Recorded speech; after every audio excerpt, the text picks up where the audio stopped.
Baik, kita ke informasi selanjutnya pemirsa.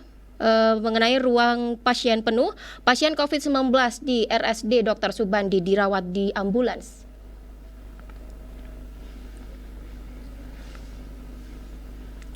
Melonjaknya jumlah pasien terkonfirmasi COVID-19 membuat Rumah Sakit Dr. Subandi Jember Senin pagi terpaksa merawat pasien COVID-19 di mobil ambulans. Hal ini karena ruang tingkat hunian tempat tidur isolasi rumah sakit tersebut sudah mencapai 95% atau penuh.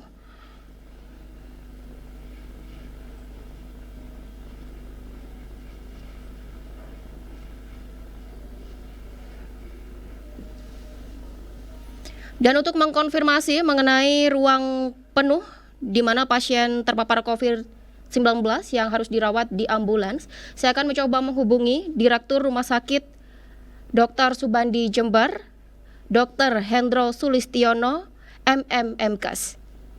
Halo, Assalamualaikum. Halo, waalaikumsalam. Ya, selamat sore Pak Hendro. Perkenalkan, saya Ageng dari program Gatekeeper FTV Jember, Pak. Ya, selamat sore Mbak Ageng, salam kenal kembali. Saya Dr. Hendro dari Rumah Sakit Dr. Subandi. Ya, salam kenal Pak Hendro. Saat ini Gatekeepers yang tengah membahas di mana ruang pasien COVID-19 di Dr. Subandi Jember penuh sehingga pasien harus dirawat di mobil ambulans. Kenapa hal ini bisa terjadi, dokter? Mungkin bisa dijelaskan. Terima kasih Mbak Ageng. Pada prinsipnya kami adalah rumah sakit rujukan sesuai dengan instruksi Bapak Bupati bahwa semua masyarakat Jember harus terlayani secara paripurna dan tidak boleh ada penolakan pasien. Yeah.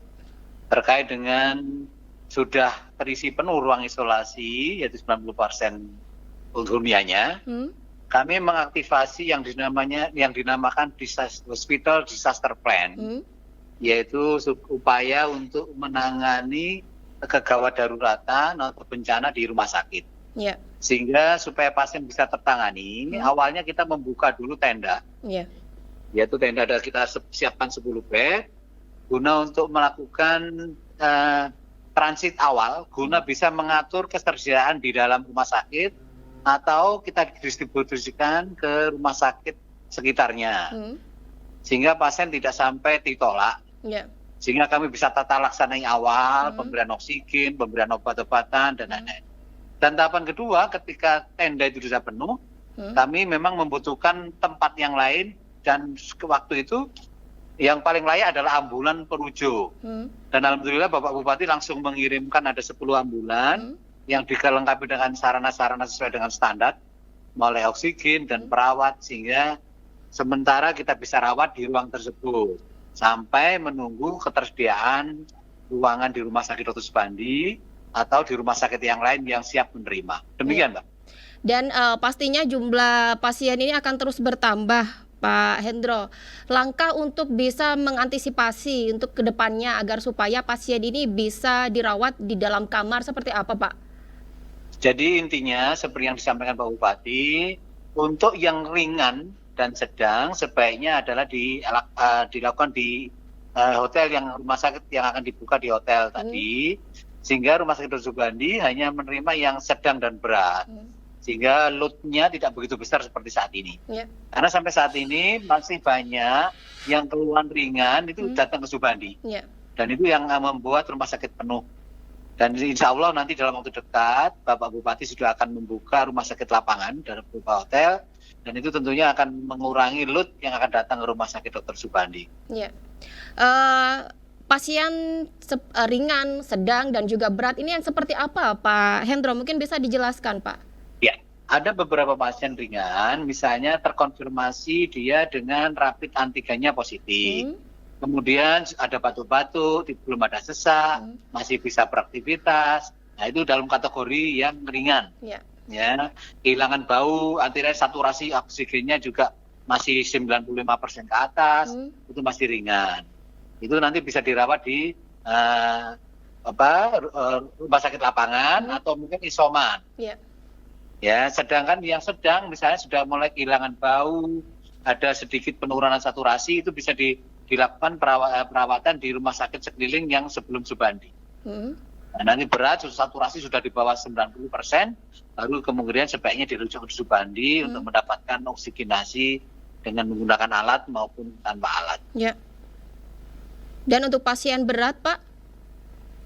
Berat ya, saturasinya sampai di bawah 60, perlu ventilator, perlu high flow nasal kanul, itu kan di tempat kami cukup tersedia, itu sehingga kita rawat di ICU-nya COVID. Ya.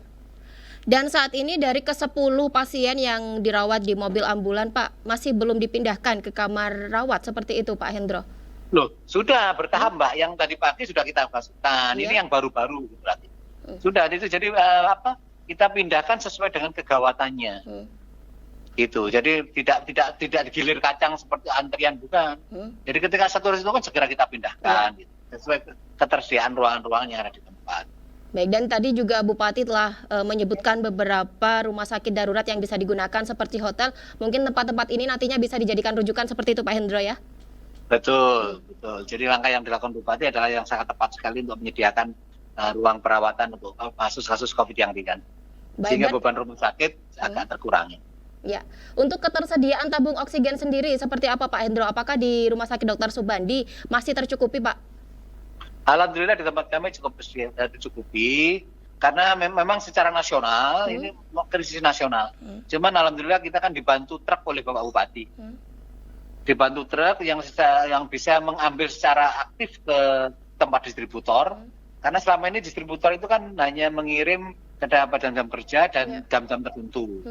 Dengan bantuan truk dari Bapak Bupati ini, kita bisa mengirim tabung yang kosong dan mengambil tabung yang terisi untuk bisa kita segera gunakan. Iya. Dan juga Rumah Sakit Dr. Subandi ini, Pak Hendro, merupakan rumah sakit yang bisa melayani vaksinasi. Apakah hingga saat ini stok vaksin di Rumah Sakit Dr. Subandi masih tersedia, Pak? Alhamdulillah, kita sudah pemberian vaksin dosis kedua, Mbak. Total yang kita lakukan pada dosis pertama kurang lebih 8.000-an sasaran. Sekarang kita sedang melakukan vaksinasi untuk dosis keduanya. Itu sasarannya masih pada kaum pralansia dan juga lansia seperti itu, Pak Hendro? Iya, betul. Semua, cuman pada dosis kedua ya, Mbak, dosis kedua. Baik. Dan terakhir, Pak Hendro, silakan memberikan himbauan bagi masyarakat Jember agar supaya pandemi penyebaran COVID-19 di Kabupaten Jember ini bisa tertekan, Pak. Baik, terima kasih, Mbak. Bapak Ibu, para pendengar FTV, mohon bahwa COVID ini bukan hanya sekedar hoax. Di tempat kami banyak pertumbangan, mulai pasien, petugas, dan lain-lain. Mohon dibantu kami dengan patuh pada protokol kesehatan. Menggunakanlah masker setiap saat, setiap sentuh benda-benda di sekeliling kita, segera lakukan jaga jarak pada tempat-tempat di mana banyak berkerumun, kurangilah mobilisasi, upayakan tinggal di rumah, dan jaga kesehatan, makan makanan cukup yang bergizi, dan tentunya sebaiknya segera memeriksakan diri ketika mulai ada keluhan-keluhan yang seperti COVID, batuk, demam, dan lain-lain. Begitu, Mbak. Ya. Baik, terima kasih atas waktunya. Dr. Hendro Sulistiono, MMKes, Direktur Rumah Sakit Daerah Dr. Subandi Jember. Selamat sore, Assalamualaikum. Waalaikumsalam warahmatullahi wabarakatuh.